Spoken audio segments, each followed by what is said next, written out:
आमा खै कस्तो भाग्य लिएर जन्मियो तिम्रो छोरा। जति नै कोसिस गर्दा पनि सफल हुन सकेको छैन। सँगैको साथीहरूले कमाउँछ लाख, तिमी केही वर्ष पर्खाइ अझै। कुरा काट्ला दुनियाँले, फल्नाको छोराछोरीले यति कमाए उति कमाए, तेरोले केही गरेको छैन भन्ला दुनियाँले।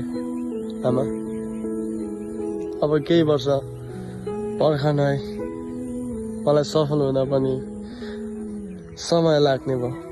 भाग्यले नै लात हानेपछि कसैको केही नलाग्दो रहेछ। सङ्घर्ष गरिरहेको छु, मेहनत गरिरहेको छु।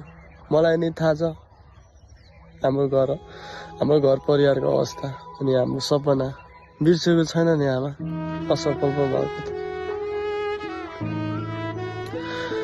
बेला बेला पिर मान्छु, तर तिमीलाई देख्दाखेरि नै हो क्या।